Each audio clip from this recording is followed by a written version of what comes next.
Well, I don't know about you, but I want to find out what happens next in The Family Under the Bridge, especially to Armand when he left the bridge. The children's mother was not very happy about him using her children for begging and getting money on the streets. Okay, so we're going to read chapter 5 today. And here we go. Armand scowled ferociously as he pushed his buggy along the river. He walked through another bridge tunnel. It was deep and inviting, and there were iron rising rings over which he could hang his things. But the Paris fireboats were moored along the quay. "Comes a fire on the waterfront, and all of Paris will gather on my roof," he mumbled. So he plodded to another bridge.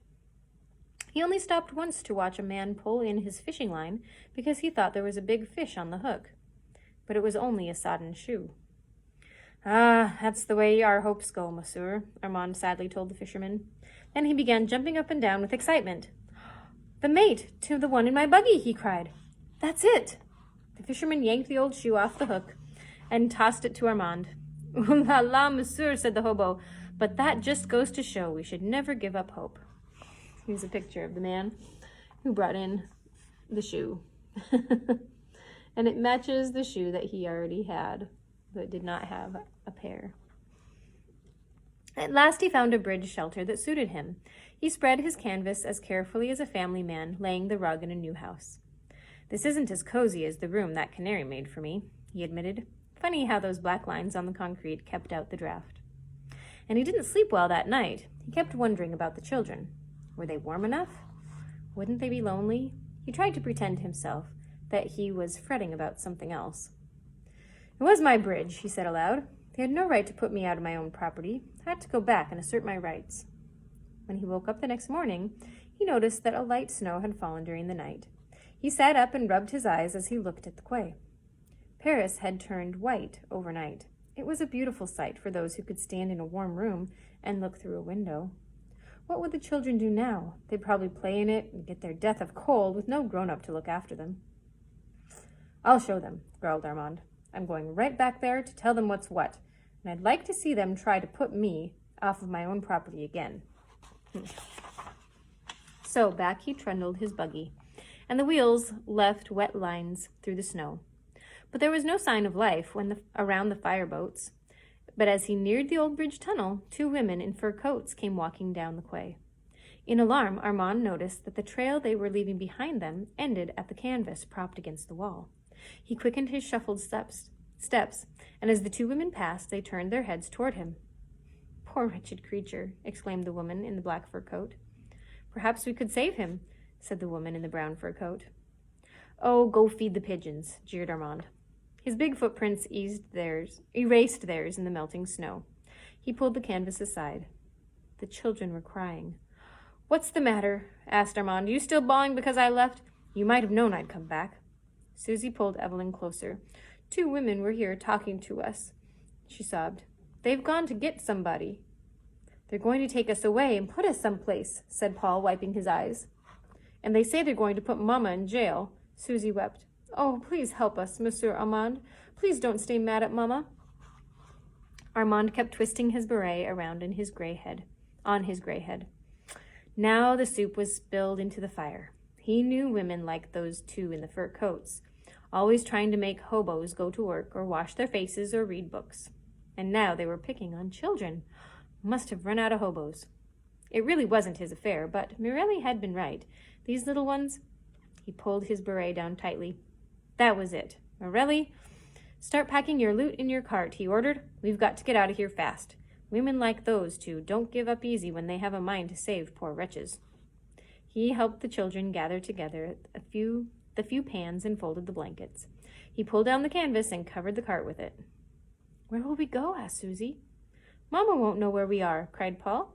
"We can't leave Mama. She's most of our family." "I'll come back and tell your Mama where you are," said Armand. "I've got just the right nest for you." He had to help them get their market cart up the steps. Then, because of Evelyn's feet being so cold, he sat her in his buggy on top of his possessions. He pushed her down the street and across the bridges. Susie and Paul followed, pushing the cart. "If I were a big man," said Paul, "I wouldn't let those women be so bossy." Where are we going? Asked Susie as they came to the Rue de Rivoli. To get Father Christmas to help us? Armand looked back. You don't need Father Christmas to help you, he said. You've got me. Besides, he's too busy. It's only 4 days until Christmas. Will you tell him we've left our bridge? Asked Susie anxiously, just in case he does find a way to bring us a house. Now, don't you worry, said Armand. Leave everything to me.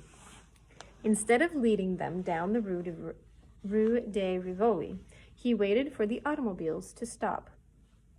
He motioned the children to come alongside him with their pushcart, and they crossed the street abreast, and just as they reached the curb, a taxicab splashed them with dirty slush. But they kept on, single file again. Ahead of them loomed a giant shed. It was as big as a railroad station and as black and as noisy. The Halles, Armand called back to them. That's the big central market where all the food comes into Paris. The children quickened their steps at the word food. I'm hungry, said Paul. Well, you needn't get hungry at the Halles, replied the hobo. They sell most of the stuff wholesale, but a fellow like me can sometimes wrangle some food there. I'll try my luck.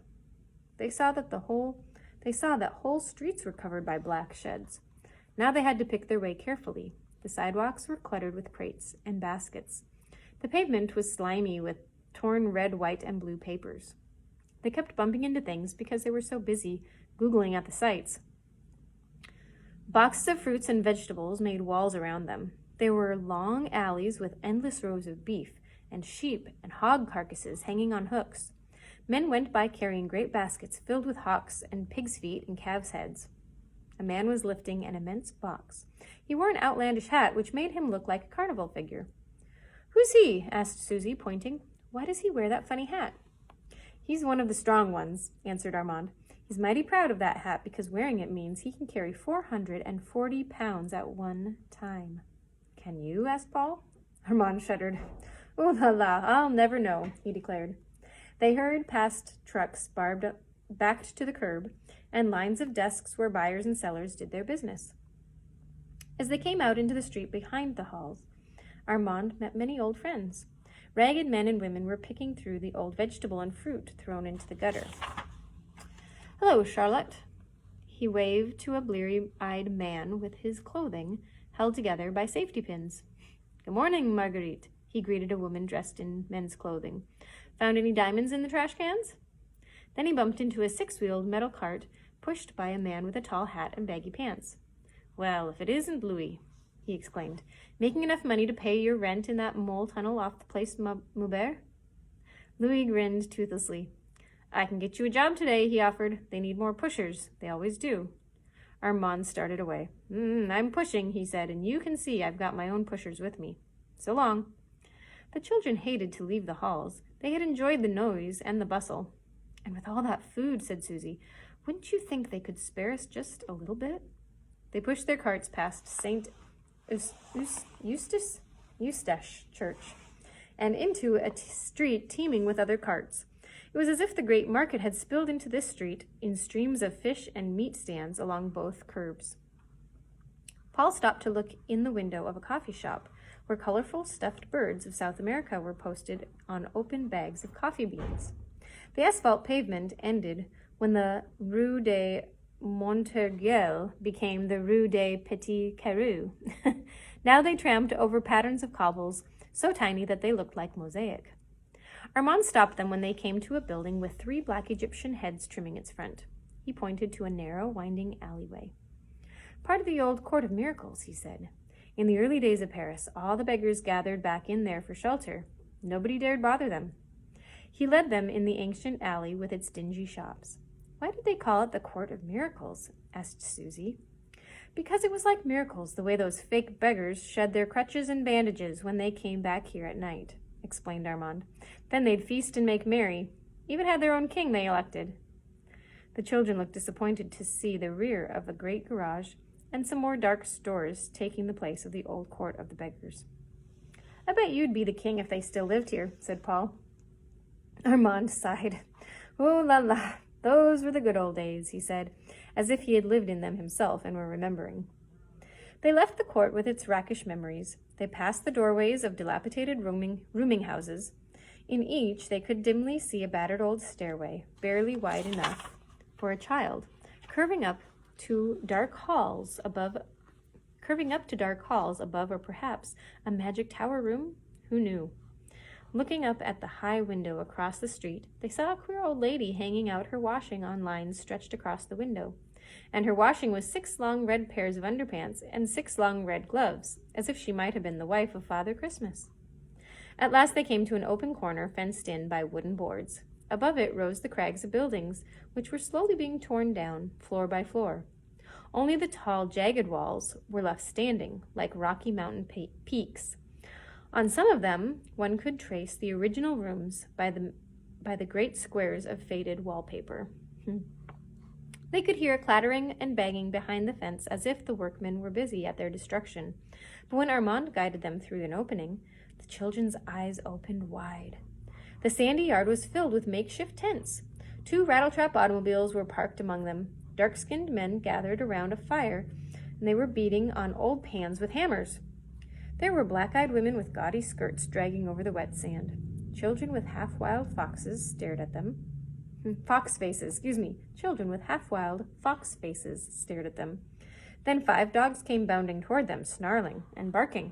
Before they knew what had happened, Jojo sprang at the dogs. There was a flying, barking mass of fur and growls. And then a gypsy woman came running with a stick.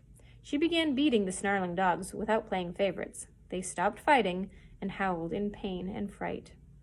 Armand grabbed Jojo and pulled him back. The gypsy woman dropped the stick and began talking to the dogs in a low, soft voice. They whined a little, then sniffed at Jojo in a friendly way, as if he'd now been properly introduced. "Armand," cried Mirelli, "welcome, old friend. You look as if you have come to stay for a while." She looked at the children. Paul and Susie were peeping fearfully around the tramp's back. "Welcome, little ones," she said. "You will not be lonely here. I will get you something to eat." She helped Evelyn down from the buggy. "We don't come empty-handed," said Armand. He began pulling things out of his buggy. First, a bunch of celery. Next, a couple of apples. Lastly, he proudly held up a dressed calf's head. He saw the little cowsets staring at the food, as surprised as if he were a magician who had lifted it from a hat. "Don't know how that stuff dropped into my buggy," he said to them, especially with Evelyn on top. "I must have brushed against something in the halls." How do you think it got in his buggy? On accident? The gypsy children closed in on the little cowsets. The boys were coatless and wore patched pantaloons, and the little girls were dressed in gaudy skirts that hung to the ground from under their torn coats. Their long black hair was cut in bangs over their beady eyes, but they thought the cowsets were the odd-looking ones. They fingered Evelyn's red hair, and they felt Susie's dark, rough coat, and then touched their own rags. "Your clothes look so sad," said the gypsy girl. "But you have happy hair." A gypsy man put down his hammer and greeted them as warmly as Morelli. "There's always room for 1 or 10 more in our camp," he said. "You can share the tent with Petro, Armand. He's in bed there now. He doesn't like the cold, so he sleeps all winter." "Can the girls live in the van with us?" cried a gypsy girl about Susie's age. Her clothes were the brightest of all, and she wore golden rings in her ears, but her high shoes clomped like boots because they had no laces. "You can live in our tent," a tall boy offered Paul. "It's near a bakery wall, so it's nice and warm." The gypsy girl took Susie by the hand. "My name is Tinka," she said. "What's yours?" "Tinka," replied Susie. "What a beautiful name.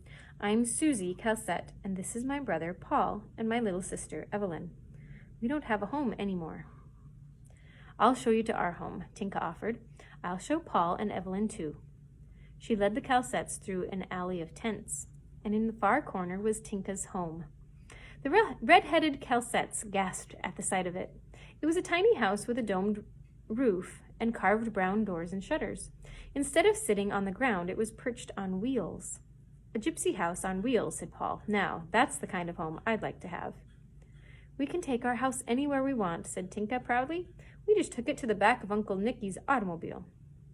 Susie's eyes began to burn like blue flames. She squeezed Paul's arm. "Father Christmas's little donkey could bring us a house on wheels," she cried. "He could pull it." "Let's tell Monsieur Armand," said Paul. "Then he can tell Father Christmas what we've decided." Interesting idea, huh? Well, that's it for today. The end of chapter 5. You guys have a wonderful evening, and we will see you back here tomorrow. Bye.